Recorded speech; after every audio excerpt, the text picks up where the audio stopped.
Hello दोस्तों, नमस्कार। आज पहुँचे हैं गोवाना। गोवाना की सीट बहुत हॉट सीट बनी हुई है जब से ताल ठोकी है अरेस्ट चिकारा भाई ने। तो इनसे आज बात करते हैं चुनाव के मुद्दों को लेकर और यहाँ आने का सबसे मेन कारण गोवाना ही क्यों चुना 90 सीटों में से। भाई साहब नमस्कार। नमस्कार जी। जितने दर्शक साथी देख पा रहे हैं सभी को अरेस्ट चिकारा की तरफ से हाथ जोड़ के राम राम। भाई साहब 90 विधानसभा की टिकट हैं, आप एक समाज सेवी के रूप में हैं, तो 90 में से आपने गोवाना ही क्यों चुना? देखिए, लडराउन मेरी जन्मभूमि है, वहाँ समय मैंने कम बिताया। गोवाना के अंदर सोनीपत के अंदर मैंने समय ज़्यादा बिताया। 16 साल यहाँ हो चुके हैं। हर घर के चूल्हे तक मेरी दौड़ है। ये मेरी कर्म भूमि रही है। साथ में मेरी जो सबसे ज़्यादा मजबूती रही है वो यहीं की रही है, इसीलिए हमने गोवाना चुना। गोवाना के सबसे पिछड़े हुए एरिया में तावा है और सीएम नायब सिंह सैनी ने घोषणा करी थी जिला बनाने की। आज तक वो जिला नहीं बनया है और आप को टिकट के लिए दौड़ में है कांग्रेस की में। अगर कांग्रेस आपको टिकट नहीं देती है उसके बाद आपका क्या रुझान रहेगा?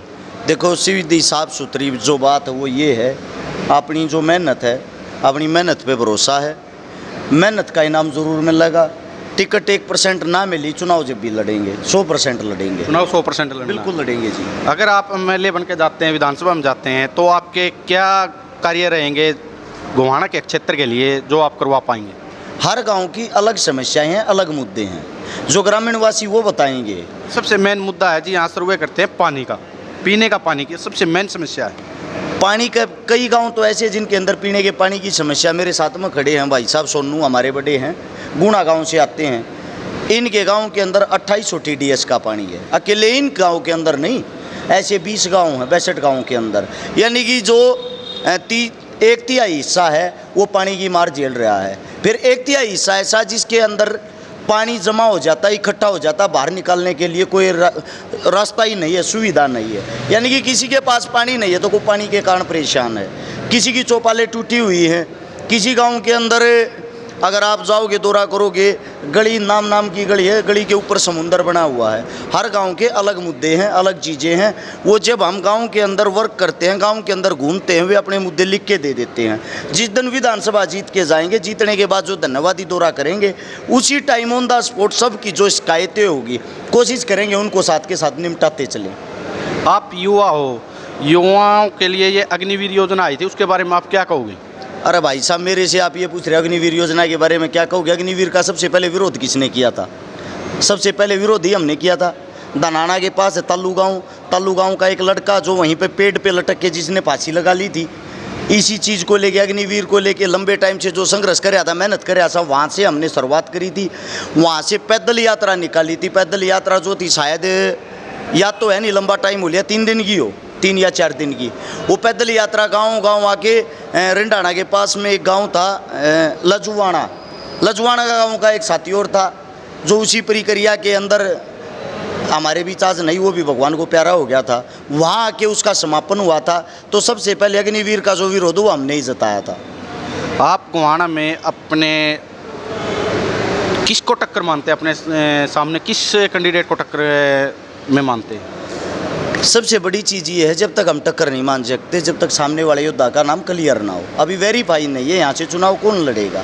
हाँ, बाकी हम इंतज़ार कर रहे हैं यहाँ से सीएम साहब चुनाव लड़ने के लिए आऊँ भाजपा के, तो हमारे लिए बड़ी सौभाग्य की बात होगी, क्योंकि जो तगड़े होते हैं, बड़े होते हैं, उनके साथ लड़ने में मज़ा आता है। कल की रैली है और कल आने वाले हैं गोवाना में, तो क्या प्रभाव पड़ेगा गोवाना पे? कोई प्रभाव नहीं पड़ेगा। भाजपा ने इतनी क्रूरता कर रखी, अंग्रेजों ने भी नहीं की कभी।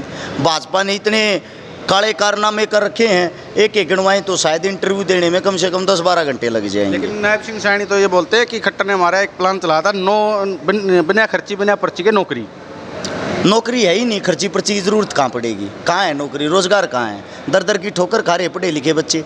कौशल योजना में लगाए, ग्रुप डी में लगाए, भाई साहब लगाए हुए भी अपना हक मांग रहे हैं। ये बोल रहे वापस निकाल दिए, चुनाव के टाइम पे लगाए थे, अब वापस निकाल दिए। उदाहरण के तौर पे CPL लो, मिलो उनसे जाके।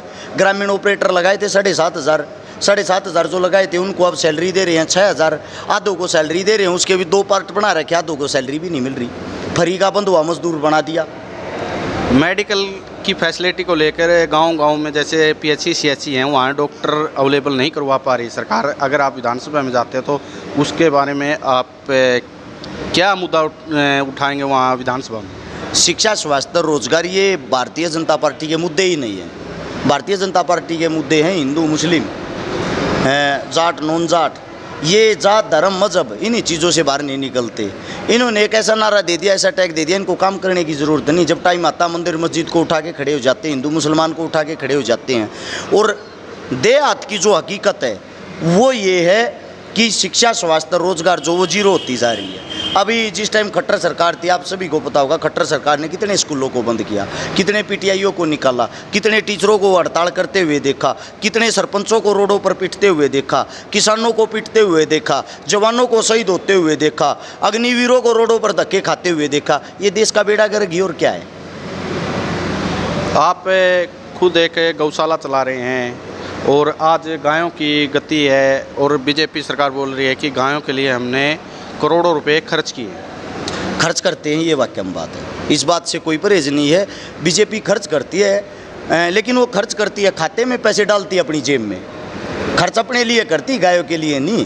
गाय आज भी ऐसी रोड पे ठोकरें खा रही है। गायों की संभाल कौन करता? किसान करता, जमींदार करता। गौशाला में दान कौन देता? किसान देता, जमींदार देता। सरकार कुछ नहीं देती।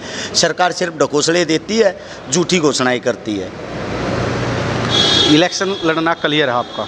100%। जब आज कितना समर्थन मिल रहा है गाँव में, कितना आशीर्वाद मिल रहा? देखो, हाल फिलहाल पूरे हरियाणा के अंदर, संपूर्ण हरियाणा की 90 सीटों की अगर आप विधानसभाओं की एक बार